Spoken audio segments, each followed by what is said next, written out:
Good morning student. আজকে তোমাদের class 5-এর আমি যে চ্যাপ্টারটা আবার শুরু করব বা যে টপিকটা শুরু করব সেটা আগের দিন আমরা যতদূর শেষ করেছিলাম ঠিক তার পরবর্তী জায়গা থেকে শুরু করব। অর্থাৎ আমরা আজকে শুরু করব পেজ নাম্বার 34 থেকে আমাদের যে পাঠ্য বই। তাহলে আমরা প্রথমে এখানে হেডিংটা লিখে নিই যে পৃষ্ঠা নম্বর 34 অর্থাৎ 34। এইটা আমরা আজকে হেডিংয়ে লিখে নিলাম। এতদিন কি হতো, তোমরা আমাকে দেখতে পেতে না, শুধুমাত্র খাতা দেখতে পেতে বা লেখা জায়গাটা দেখতে পেতে। আজকে তোমরা কিন্তু আমাকেও দেখতে পাচ্ছ, সাথে ব্ল্যাকবোর্ড বা হোয়াইট বোর্ড বললে ভালো হয়, সেটাও দেখতে পাচ্ছ। তোমাদের কিন্তু এই সিস্টেমে আজকে থেকে আবার ক্লাস শুরু হবে। তো চলো যে একদম শুরু করে দিই কথা না বাড়িয়ে। আমাদের আজকে যে টপিকটি এখানে দেওয়া হয়েছে সেই টপিকটির নাম হচ্ছে কার্ড বাড়াই। অর্থাৎ আমি এখানে লিখলাম কার্ড, সেটাকে আমরা বাড়াতে চাইছি, কার্ড বাড়াই। মানে কি? মানে দেখো, পরিষ্কার বোঝা যাচ্ছে যে আগের দিন যে কার্ডগুলো নিয়ে আমরা আলোচনা করেছিলাম, অর্থাৎ একক, দশক, শতক, হাজার, অযুত, সেইখানটাতে যদি আমরা আরও কিছু সংখ্যক কার্ড জমা করি তাহলে আমরা কি পাচ্ছি, যে কার্ডের সংখ্যা কিন্তু তখন আমাদের কাছে বেড়ে যাচ্ছে। তো তোমরা প্রত্যেকে সাথে বই নাও এবং সাথে খাতা নাও। এইবারে বই খাতা নিয়ে আমি যেভাবে বলবো সেভাবে তোমরা ক্লাস করো, দেখবে ঠিক স্কুলে যেমন ক্লাস হয় তেমনই তোমাদের ক্লাস মনে হবে। তো সবার প্রথমে আমরা যেটা করব সেটা দেখো, যে আমাদের 34 পৃষ্ঠার প্রথম যে অঙ্কটি করে দেওয়া আছে এইখানটায়, সেইটা আগে খুব ভালো করে মন দিয়ে বুঝবো। কেন বললাম যে করে দেওয়া অঙ্কটা বুঝবো, তার একটা কারণ আছে। যে যখন আমরা করে দেওয়া অঙ্কটা বুঝে যাব তখন কিন্তু আননোন যে অঙ্কগুলো, অর্থাৎ যেগুলো আমাদেরকে করতে দিয়েছে, সেগুলো আমরা ঠিক ভালোভাবে ধরতে পারবো এবং পদ্ধতিও বুঝতে পারবো আমরা কিভাবে অঙ্ক করলে সঠিকভাবে এগোতে পারবো। তাহলে প্রথম যে অঙ্কটা একটু পড়ি। এইখানে দেখো হেডিং লেখা আছে যে ধ্রুববাবু বছরে 65,400 টাকা আয় করেন। অর্থাৎ ধ্রুববাবুর বার্ষিক আয়ের পরিমাণ যদি আমি লিখি তাহলে আসছে হচ্ছে 65,400 টাকা। লেখা বোঝা যাচ্ছে? ওকে। তো 65,400 টাকা তার আয়। এইবারে কি বলছে, যে তিনি বাড়ি ভাড়া থেকে আরও 20,450 টাকা আয় করেন। অর্থাৎ তিনি যে বাড়িতে থাকেন সেই বাড়িতে তিনি একটি ভাড়া দিয়েছেন, হয়তো বা নিচতলায় বা দোতলায়, সে তার ব্যাপার। ভাড়া দিয়ে তিনি কি করছেন, সেই বাড়ি ভাড়া থেকে বছরে 20,450 টাকা আরও বেশি পরিমাণে তিনি আয় করতে পারছেন। তাহলে তার এইবারে কোশ্চেন করেছে যে তাই তিনি বছরে মোট কত টাকা আয় করেন। তাহলে মোট কত টাকা, এই কথাটা দিয়ে আমাদেরকে বুঝতে হবে যে আমরা অঙ্কের কোন দিকে যেতে চলেছি। যখনই বলছে তিনি বছরে মোট কত টাকা আয় করছেন এবং তার আয়ের উৎস দেখো, অর্থাৎ উৎস মানে তিনি একটা হয়তো চাকুরি করেন, সেইখান থেকে তার একটা ইনকাম হচ্ছে 65,000 টাকা সামথিং, এবং তিনি বাড়িতে যে ভাড়া দিয়েছেন সেইখান থেকে তার ইনকাম হচ্ছে 20,000 সামথিং। অর্থাৎ তার আয়ের উৎস কিন্তু ঠিক দুটো। তাহলে এই দুটো উৎস নিশ্চয়ই তার কাছে যোগ হবে। তাই জন্য কিন্তু আমাদের অঙ্কটি দিয়েছে কার্ড বাড়ায়, অর্থাৎ যোগ করে আমাদেরকে সংখ্যা বাড়াতে হবে, কোনো সময় বিয়োগ বলা নেই এখন। আশা করছি বুঝতে পেরেছ অঙ্কটা কিভাবে হবে। এইবারে আমরা অঙ্কটাতে চলে যাই বইয়ের নিয়মে। বইয়ে যেভাবে নিয়ম দিয়েছে একক, দশক, শতক, হাজার লিখে আমরাও সেইভাবে একটু লিখে নিই। তাহলে সর্বপ্রথম দেখো, লেখো একক, দশক, শতক, হাজার এবং অযুত লিখে নিলাম। এইবারে কি করব, আমি এই ডিজিটগুলো বা এই সংখ্যাগুলো এইখানে বসাবো। তাহলে প্রথমটা হচ্ছে দেখো 0,0,4,5,6। পরেরটি দেখো যে 0,5,4,0,5,6 2। যেহেতু কার্ডের সংখ্যা বাড়াই, তাহলে এইটাকে যদি আমরা কার্ড দিয়ে প্রকাশ করি সেইটাও আমরা সাথে একসাথে লিখে নেব। যেহেতু বাড়াচ্ছি তার জন্য আমাদের এখানে পজিটিভ সাইন অর্থাৎ প্লাস চিহ্ন বা যোগ চিহ্ন বসেছে। কার্ড অনুযায়ী আমরা ছবি কি করতাম বা বল যদি বসাতাম কি করতাম, চলো একটু পুরনো সিলেবাস চালিয়ে নেওয়া যাক। তাহলে আমরা করেছিলাম কি, এইখানে যদি ছবি আঁকি একক, দশক, শতক, হাজার, অযুত, আমরা কি করেছিলাম যে কার্ড বসিয়েছিলাম। তাহলে দেখো এককের ঘরে কোনো কার্ড নেই, দশকের ঘরে কোনো কার্ড নেই, ছেড়ে দিচ্ছি। শতকের ঘরে আছে 4টি কার্ড, তাহলে এইখানে আমরা 4টি কার্ড বসাচ্ছি। এগুলোর ভিতরে লেখা ছিল কত করে, 100 করে, তাই তো। হাজারের ঘরে দেখো, হাজারের ঘরে হচ্ছে 5টি কার্ড, তাহলে এইখানে আমরা 5টি কার্ড বসাচ্ছি। তাহলে এইখানে প্রত্যেকটার ঘরে লেখা ছিল 1000 করে। এবং অযুতের ঘরে দেখো 6টি কার্ড, তাহলে এইখানে কিন্তু আমরা এই 6টি কার্ড বসাচ্ছি। আমি নিজের ইচ্ছে মতো একটা সাইন দিয়ে কার্ডগুলো বসালাম, তোমরা কিন্তু তোমাদের নিজেদের ইচ্ছা মতো এইখানে সাইন দিয়ে কার্ডগুলো অর্থাৎ চিহ্ন দিয়ে কার্ডগুলো বসাতে পারো। এইটা গেল কোনটা, এইটা গেল আমাদের প্রথম যে রাশিটা, সেই রাশিটার কার্ড দিয়ে মান বসানো। তারপরে কি আছে না, তারপরে আছে যোগ চিহ্ন। তাহলে স্যার এখানে যোগ চিহ্ন দেব, ইয়েস স্যার যোগ চিহ্ন দিলাম। আচ্ছা, এইবারে দেখো যদি আমরা দ্বিতীয়টা এখানে বসাতে চাই, তাহলে দ্বিতীয়টা আমি একটু অন্য কালি দিয়ে বসাই, বুঝতে সুবিধা হবে তোমাদের। দ্বিতীয়টা যদি এখানে বসাই, প্রথম ঘরে দেখো কিছু নেই অর্থাৎ 0, তাহলে প্রথম ঘর ফাঁকা। দ্বিতীয় ঘরে দেখো আছে 5, তাহলে দ্বিতীয় ঘর মানে দশকের ঘরে এখানে আমরা 5টা সাইন দিচ্ছি, কিছু একটা আমি ডট দিয়ে রাখলাম, অর্থাৎ 5টা ডট দিয়েছি। তার মানে এই জায়গাটায় বসতে হচ্ছে 10, 10, 10, এইভাবে বসতো। শতকের ঘরে দেখো 4টি হবে, তাহলে 4টি একই সাইন দেব। এবং হাজারের ঘরে কিছু নেই, ফাঁকা রাখছি। অযুতের ঘরে হচ্ছে 2টো, তাহলে এখানে 2টো ক্রস আমরা দিয়ে রাখলাম। ক্রস মানে কিন্তু গুণ নেই বা ভুল নয়, ক্রস মানে আমরা একটা নিজেরা সাইন তৈরি করেছি। এইবারে সবাই কি করছো দেখো, সবাই তো এই যোগটা করবে। তোমরা এই যোগটা এখন ভুলে যাও, তোমরা চলে এসো ঠিক চিহ্ন দিয়ে যোগ, সেইখান থেকে কিভাবে অঙ্কটা রেডি করা যায় সেটা দেখব। তারপরে আমরা এই দিকের অঙ্কে ফিরে আসব। আশা করছি বোঝা গেছে। আরও একবার বলছি যে এই যে কথার অঙ্কটা অর্থাৎ সংখ্যা দিয়ে যোগ, এটা তোমরা প্রত্যেকেই পারো। তো আপাতত তোমরা কিছুক্ষণের জন্য এইটাকে ভুলে যাও, ভাবো আমরা জানি না, আমরা চিহ্ন দিয়ে কি করে যোগ করতে পারি সেই জায়গাটা যাই, সেখান থেকে কিন্তু আমরা এখানে ফিরে আসব। তাহলে চলে এসো, যদি যোগ করি, আমি কালো কালি ইউজ করছি, যদি যোগ করি প্রথম এককের ঘরে দেখো কিছু নেই, তাহলে এইখানে কিছু থাকবে কি, নিশ্চয়ই থাকবে না। দশকের ঘরে দেখো এখানে আছে 5টি, উপরে কিছু নেই, তাহলে নিশ্চয়ই এখানে 5টি ডটই বসছে, তাই তো। শতকের ঘরে চলে এসো, শতকের ঘরে হচ্ছে আমার 1, 2, 3, 4, 5, 6, 7, 8, তাহলে এখানে কিন্তু আমাকে 8টা বক্স বসাতেই হবে। দেখো গুনে নাও, 8টি বসেছে। হাজারের ঘরে দেখো কিছু নেই, তাহলে এইখানে আমার 5টি বসছে, কিছু নেই মানে সেকেন্ডটাতে কিছু নেই, তাহলে 5টি সেম চিহ্নই আমি বসিয়ে দিচ্ছি।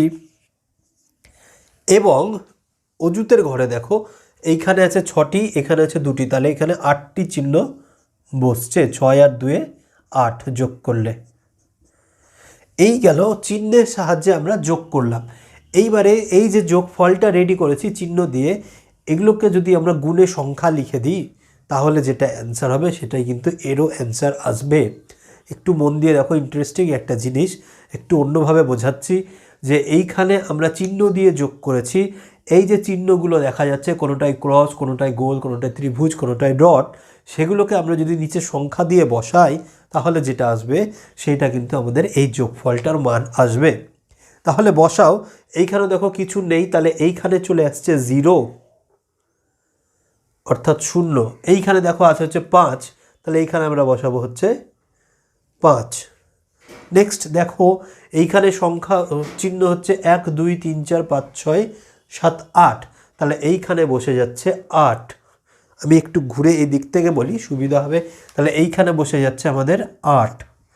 এইখানে দেখো আছে হচ্ছে 1 2 3 4 5, তাহলে এইখানে বসে গেল 5, এইখানে হচ্ছে 1 2 3 4 5 8, তাহলে আমাদের যোগফল কিন্তু এসে দাঁড়ালো এই সংখ্যাটি। কত ইজিভাবে আমরা করলাম। চলে আসি এই জায়গাটাতে, দেখি যে আমাদের এই উত্তর এবং এই উত্তর মিলছে কিনা, অর্থাৎ একই উত্তর হচ্ছে কিনা। তাহলে 0 এবং 0 যোগ করলে 0, 0 ইন্টু 0 আর 5 যোগ করলে 5, বাংলায় বলি 0 আর 5-এ 5, 4 4-এ 8, 5 8। অ্যান্সার দেখো দুটো মিলেছে কিনা, অবশ্যই মিলতে বাধ্য, কারণ আমরা এটাকে চিহ্নে প্রকাশ করেছিলাম, সেইখান থেকে আমরা যোগ করেছি এবং এটা আমরা নর্মাল যেভাবে যোগ করি সেইভাবে যোগ করেছি। এই ছিল তোমাদের কার্ড বাড়াই, অর্থাৎ দুটো কার্ড যোগ করে বা 3টে কার্ড যোগ করে কতগুলো কার্ড হচ্ছে সেটা নিয়ে অঙ্ক। আশা করছি এই জায়গাটা বুঝতে অসুবিধা নেই।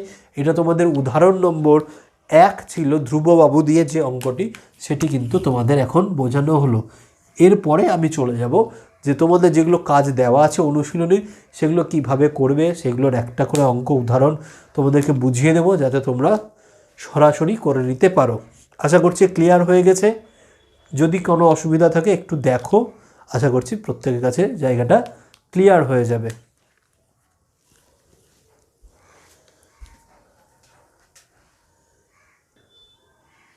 চলে যাব পরবর্তী অঙ্কে। পরবর্তী অঙ্ক একটু আমরা মিটিয়ে নিই, তাহলে পরবর্তী অঙ্কে যেতে আমাদের সুবিধা হবে। পরবর্তী অঙ্ক দেখো পৃষ্ঠা নম্বর 35-এ আছে, সেখান থেকে আমরা কিন্তু অঙ্কটা তুলে ধরবো। তো এই অঙ্কটা নিয়ে কারো কোনো জায়গায় অসুবিধা থাকলে আমাকে জানাতে পারো কমেন্ট করে, আমি সেইটা তোমাদেরকে বলে দেব। তাহলে পরবর্তী অঙ্কের দিকে আমরা এগোই।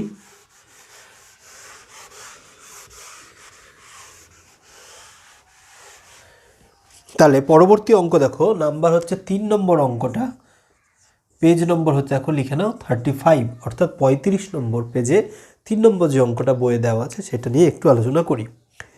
বলেছে এক ব্যক্তি অবসর নেওয়ার সময় মানে হচ্ছে তার কর্মজীবনে রিটায়ারমেন্ট, অর্থাৎ তিনি যে জায়গায় কাজ করতেন সেখান থেকে তিনি আর কাজ করবেন না, অবসর নিচ্ছে, তাই জন্য বলা হয়েছে অবসর গ্রহণের সময়। ভালো করে শুনি, অফিস থেকে কিছু টাকা পেলেন, অর্থাৎ তিনি যে অফিসে চাকরি করতেন তিনি যখন রিটায়ারমেন্ট হলেন কিছু পরিমাণে টাকা কিন্তু সেখান থেকে তিনি পেলেন। তা থেকে তিনি স্ত্রীকে 60,500 টাকা দিয়েছেন। গ্রামের প্রাথমিক বিদ্যালয় 10,500 টাকা জমা করেছে, সেই বিদ্যালয়ে দান করেছেন। তিনি কত টাকা অফিস থেকে পেয়েছিলেন, ব্র্যাকেটে দেওয়া আছে কার্ড দিয়ে হিসাব করি। তো তোমাদের কার্ড দিয়ে হিসাব আমি একটু আগে দেখিয়েছি, তোমরা সেই পদ্ধতিতে হিসাব করতে পারবে। আমি তোমাদের অঙ্কটা বুঝিয়ে অঙ্কটা করে দিচ্ছি। তাহলে এক্ষেত্রে কি বলেছে, খুব মন দিয়ে শোনো। বলেছে যে তিনি যে টাকা পেয়েছিলেন সেই টাকা 2 ভাগে ভাগ করে দিয়েছিলেন। একটা কি করেছিলেন, টাকা স্ত্রীকে দিয়েছিলেন, অর্থাৎ তার যে স্ত্রী তাকে দিয়েছিলেন, এবং বাকি টাকাটা তিনি বিদ্যালয়ে দান করেছিলেন। তাহলে এই দুটো টাকা মিলেই তো তার যে পরিমাণ টাকা পেয়েছিল অফিস থেকে সেইটা, তাই তো ছাত্ররা? তার মানে তার স্ত্রীর মোট পরিমাণ টাকা এবং তার বিদ্যালয়ের মোট পরিমাণ টাকা যদি আমরা যোগ করতে পারি, তাহলে তিনি অফিস থেকে কত টাকা পেয়েছিলেন সেটা কিন্তু বেরিয়ে যাবে। অঙ্ক খুব সোজা, অঙ্ক কিন্তু ধরার বিষয়টাই হচ্ছে মেন। তোমরা যদি বুঝে যেতে পারো অঙ্কে কি করতে হবে, তাহলে কিন্তু সেই অঙ্ক তোমাদের কাছে একদম জল ভাত হয়ে যাবে, এটা আমি গ্যারেন্টি দিয়ে বলতে পারি। তাহলে আমরা প্রথমে দেখি স্ত্রীকে কত দিয়েছিলেন। লেখা আছে স্ত্রীকে দিয়েছিলেন 60,500 টাকা। আমরা যদি বসাই তাহলে স্ত্রী পাচ্ছে 60,500 টাকা, এবং বিদ্যালয়ে দান করেছিলেন, দেখো লেখা আছে 10,500 টাকা। কিন্তু বলেছে অঙ্কটা কার্ডের সাহায্যে হিসাব করি। তাহলে তোমাদেরকে একক, দশক, শতক, হাজার, অযুত, লক্ষ এইভাবে লিখে নিয়ে কার্ড বসিয়ে অঙ্কটা কিন্তু হিসেব করতে হবে। তো আশা করছি তোমরা প্রত্যেকেই পারবে। আমি এভাবে করে দিচ্ছি, পরীক্ষার সময় একটু মন দিয়ে শোনো। যদি কিছু না বলে দেওয়া থাকে তোমরা যেই কোনো পদ্ধতির সাহায্যে অঙ্ক কিন্তু করে দিতে পারবে। তোমাদের সেই ক্ষেত্রে কিন্তু কোনো নাম্বার কাটা যাবে না বা যায় না। তাহলে একটু আমি ভেবেচিন্তে যদি করি, কেউ এইভাবে করতে পারে, কেউ কথায় লিখে করতে পারে, যার যেটা সুবিধা। কেউ যদি কথায় লেখে তাহলে লিখতে হবে যে ব্যক্তির নাম আছে না, নাম নেই, লিখতে হবে যে ব্যক্তিটি তার স্ত্রীকে দিয়েছিলেন। লিখে নিতে পারো খাতায় যে ব্যক্তিটি তার স্ত্রীকে দিয়েছিলেন কত, 60,500 টাকা।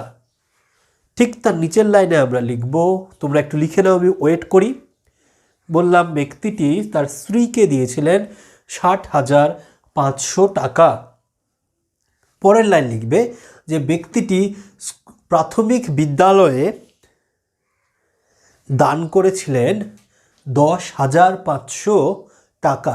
এই যে টাকা বলছি অর্থাৎ সেটা কিন্তু আমাদের কাছে একক। অঙ্কে একক বসাতে ভুল করলে কিন্তু সেই অঙ্কটার কোনো দাম থাকে না, অর্থাৎ সেই অঙ্কের কোনো ভ্যালু কিন্তু থাকে না। তাই সবসময় অঙ্কে কিন্তু একক বসিয়ে তোমরা অঙ্ক করবে। তাহলে লেখা হয়েছে যে তার প্রাথমিক বিদ্যালয়ে দান করেছিলেন 10,500 টাকা। তার নিচে লেখো অতএব তিনি মোট টাকা পেয়েছিলেন অফিস থেকে, বা ঘুরিয়ে লিখতে পারো অফিস থেকে তিনি মোট টাকা পেয়েছিলেন, দিয়ে দুটো আমরা যোগ করব। তাহলে যোগ করা যাক। 0 0 0, কারণ 5 5 10, হাতে থাকলো 1 1 7। দেখো তো বোঝা গেল কিনা? অর্থাৎ তিনি সর্বমোট 71,000 টাকা কিন্তু পেয়েছিলেন। তাহলে অতএব উত্তর লিখতে হবে যে উত্তর তিনি অফিস থেকে মোট 71,000 টাকা পেয়েছিলেন। উত্তর না লিখলে কিন্তু সেই অঙ্কেরও কোনো দাম থাকে না।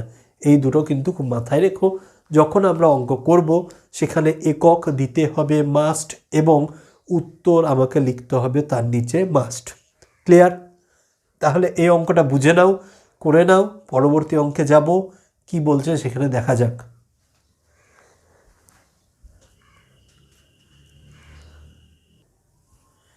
চলে যাব পরবর্তী অঙ্কের দিকে, অর্থাৎ 4 নম্বরের যে অঙ্কগুলো আছে সেই অঙ্কগুলো এবার আমরা করার একটু চেষ্টা করব।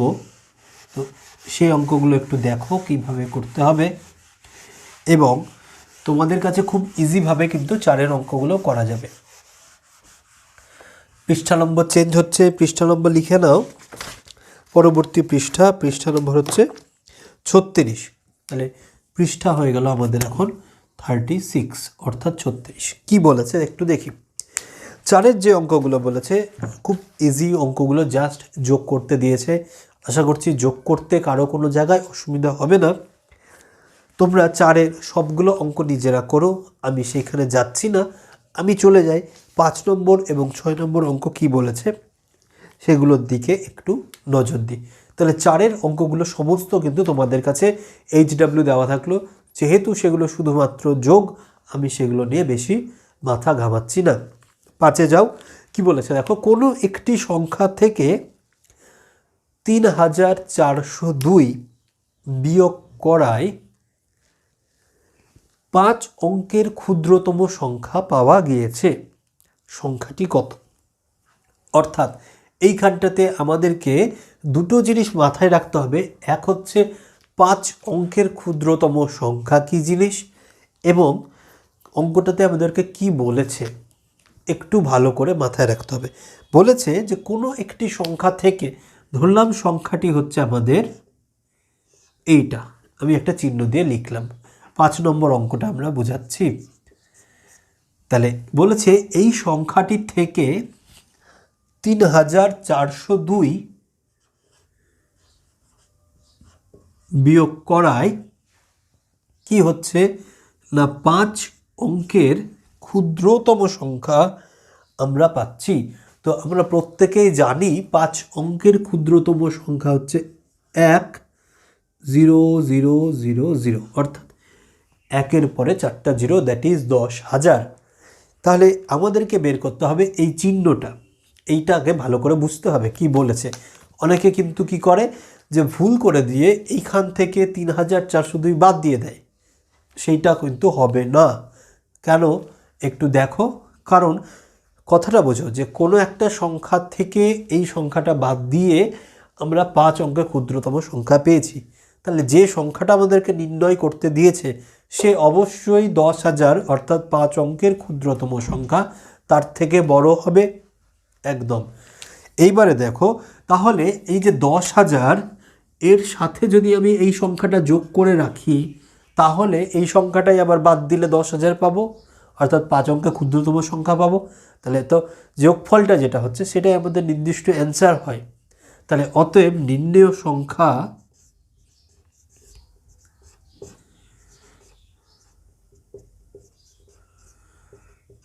সমান কি করছি না, ক্ষুদ্রতম সংখ্যাটা লিখে নিলাম 5 অঙ্কের, তার সাথে 3,402 আমরা যোগ করব, কারণ এই সংখ্যাটা বাদ দিব, তাহলে যোগফলটা থেকে বাদ দিলে আমরা এইটা ফিরে পাবো। অর্থাৎ কি, যে আমি যেখানে ছিলাম সেখান থেকে এক জায়গায় গিয়ে আবার সেখানে ফিরে আসলাম। তাহলে আমাকে মেন এই জায়গাটা বের করতে হবে, কারণ সেইটা যখন বাদ দিচ্ছি সেইটা যাতে আমরা বাদ দিয়ে আবার পুনরায় ফিরে আসতে পারি।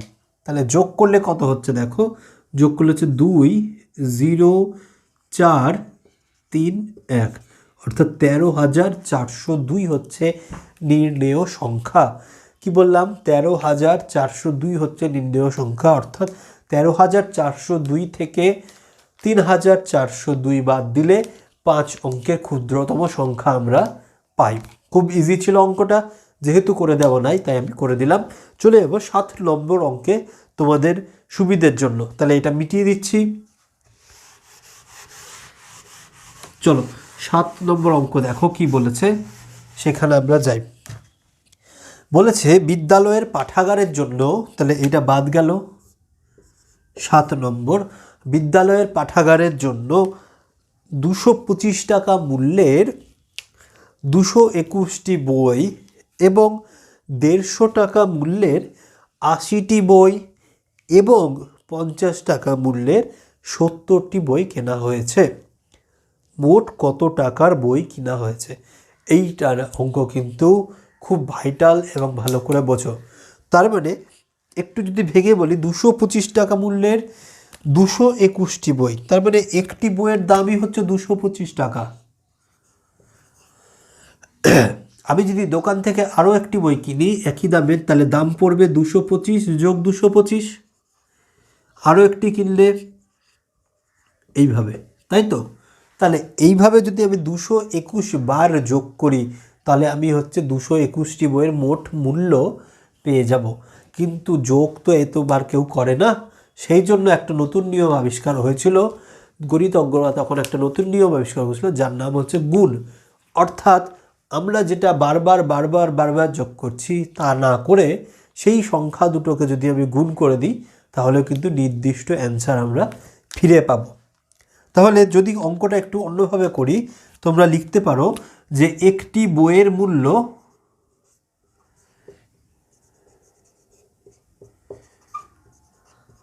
সমান 225 টাকা। বারবার বলেছি একক অবশ্যই দিতে হবে। চেয়েছে কতগুলো, তাহলে অতএব 221টি বইয়ের মূল্য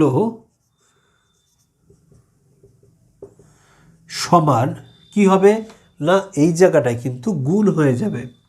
225 গুণিত 221। আশা করছি গুণ পারো প্রত্যেকে। গুণ করে নিলে যেটা বেরোবে সেটা আমরা এখানে অ্যান্সার লিখব। তা সত্ত্বেও আমি তোমাদের রাফে গুণ দেখিয়ে দিচ্ছি যাতে বুঝতে কোনো অসুবিধা না হয়। তাহলে আমরা গুণটা একটু করে নিই রাফে। তাহলে আছে হচ্ছে 225, তার নিচে হচ্ছে 221, গুণ চিহ্ন। প্রথম গুণ করে হচ্ছে এই সংখ্যাটা দিয়ে, অর্থাৎ এককের ঘরের অঙ্ক দিয়ে উপরের সবগুলোকে, তাহলে 1 দিয়ে গুণ করা মানে সেই সংখ্যাটাই বসবে। কমপ্লিট। যেহেতু এককের ঘরে কাজ শেষ, এককের ঘরে আমরা একটা ক্রস ফেলে দেব। তার মানে এই স্থানটাকে আমরা অফ করলাম, মানে এখানে নাম্বার লিখব না, ঠিক দশকের ঘর থেকে আমরা শুরু করব। 2 দিয়ে যদি গুণ করা যায়, 5 দুগুণে 10, হাতে থাকছে 1, 2 2 4 1 5, 2 2 গুণে 4, 2-এর ঘরের গুণ কিন্তু কমপ্লিট। চলে যাব পাশেরটাতে অর্থাৎ শতকের ঘরে। তাহলে এইখানেও দশকের ঘরকে আমরা অফ করে দিয়েছি। শতকের ঘর থেকে যখন বসাচ্ছি আবার এই সংখ্যাটি পাবো, তাহলে আমি গুণ না করে সরাসরি দেখে লিখে দিলাম। আশা করছি গুণফল ক্লিয়ার, কিন্তু যাদের জানা ছিল না বা জানো না বা বুঝতে কোনো অসুবিধা হতো তাদের জন্য আমি আরেকটু বলে দিলাম। তাহলে এইবারে কি করব, এইখানেও কিছু নেই, এইবারে ক্রস আছে, আমরা যোগ করব। তাহলে 5 2, 5 2 7, 5 4 9 4, এইটা হয়ে গেল আমাদের অ্যান্সার। তাহলে এইখানে লিখে দিচ্ছি 49,725 টাকা। ক্লিয়ার? তাহলে 221টি বইয়ের কিন্তু আমরা মূল্য পেয়ে গিয়েছি। পরবর্তী দিয়েছে দেখো 150 টাকা মূল্যের 80টি বই। তাহলে আবার লিখি যে অন্য আরও একটি বইয়ের মূল্য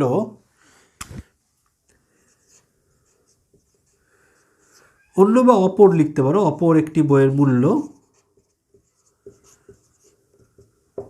সমান 150 টাকা। অতএব এই বইটা কিনেছে 150 টাকা দামের 80খানা বই, তাহলে 80টি বইয়ের মূল্য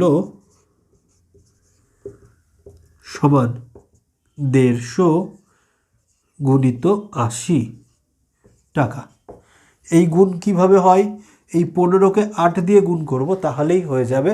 তো গুণটা করে নাও, দেখো 5 8 40, 0 হাতে থাকছে 4, 8 আর 4 হচ্ছে 12, এবং এখানে দুটো শূন্য পড়েছিল তারা পরপর বসে গেল। আচ্ছা, তার মানে এইখানে এসে দাঁড়ালো হচ্ছে আমার 12,000 টাকার ওরা বই কিনেছে। ক্লিয়ার? খুব ভালো করে দেখে নাও যে 150 টাকা মূল্যের একটি বই, তাহলে 80টি বইয়ের মোট মূল্য হচ্ছে 12,000 টাকা। আরও একটা বই কিনতে বলেছে, সেইটা একটু দেখি। 50 টাকা মূল্যে 70টি বই। তাহলে অপর আরও একটি বই লিখি যে অপর, আমার সাথে সাথে প্রত্যেকে লিখবে একটি বইয়ের মূল্য সমান হচ্ছে 50 টাকা। অতএব এই 50 টাকার বই কিনেছে 70খানা, অতএব 70টি বইয়ের মূল্য সমান সমান 50 গুণিত 70 টাকা। এখানে গুণ করলে 5 7 35, দুটো শূন্য বসে গেল। তাহলে মোট কত টাকার বই কিনেছে? প্রথম একটা পেয়েছি এই টাকাটা, দ্বিতীয় পেয়েছি এই টাকাটা, তৃতীয় পেয়েছি এই টাকাটা। এই টাকাগুলো সমস্ত যোগ করলে মোট কত টাকার বই কেনা হয়েছে সেটা আমরা বের করতে পারবো। তাহলে সাইডে আমরা যোগ করছি, তোমরা এইখানটায় লিখবে যে অতএব মোট বই কেনা হয়েছে বা মোট টাকার বই কেনা হয়েছে, দিয়ে যোগ করবে 49,725 যোগ 12,000 যোগ 3,500। তাহলে যোগ আমরা শিখেছি একটু আগেই, সেই মতো যোগ করব। যাদের অসুবিধা তারা দেখে নাও।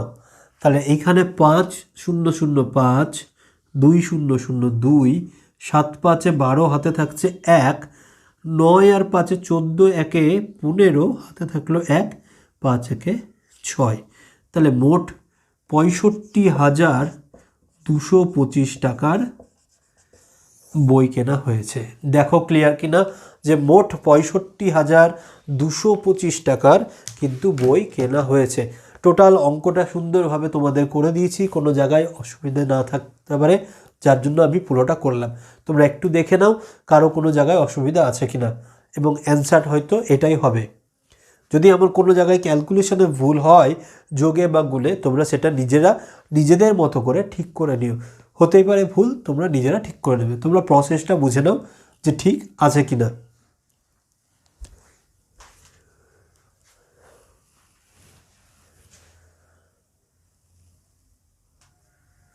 তাহলে ছাত্ররা, তোমরা আজকে কিন্তু যে পড়াটা করালাম কার্ড বাড়াই, সেটা নিয়ে, অর্থাৎ 34 পৃষ্ঠা থেকে 34 পৃষ্ঠা পর্যন্ত আমরা এগিয়েছি। 3 পৃষ্ঠা, সেইটা তোমরা মন দিয়ে পড়বে। যার যেটা অঙ্ক আছে বইয়ে সেইটা কিন্তু তোমরা খাতাতে সুন্দর করে HW হিসেবে করে রাখবে। বারবার বলছি খাতাতে তোমরা HW হিসাবে করে রাখবে। এই অঙ্কগুলো যেগুলো করানো হচ্ছে ক্লাসে তোমরা কিন্তু এগুলো নোট ডাউন করে রেখো, কারণ ক্লাসের কাজ কিন্তু তোমাদের খাতায় যাতে থাকে, যাতে তোমাদের সুবিধা হয় পরীক্ষার ক্ষেত্রে। আজকে এই পর্যন্ত ক্লাস অফ রাখছি। পরবর্তী দিন আমরা কিন্তু কাট বাড়াইয়ের বিপরীত অর্থাৎ কাট কমাই থেকে শুরু করব। কারো কোনো জায়গায় বুঝতে অসুবিধা থাকলে সেই জায়গাটা মেনশন করে আমাকে জানাও, তাহলে পরবর্তী দিন আমরা সেটা দেখতে পারবো। ঠিক আছে, আজকের মতো প্রত্যেকে ভালো থেকো। ক্লাস কিন্তু এখানে আমরা অফ করে দিচ্ছি।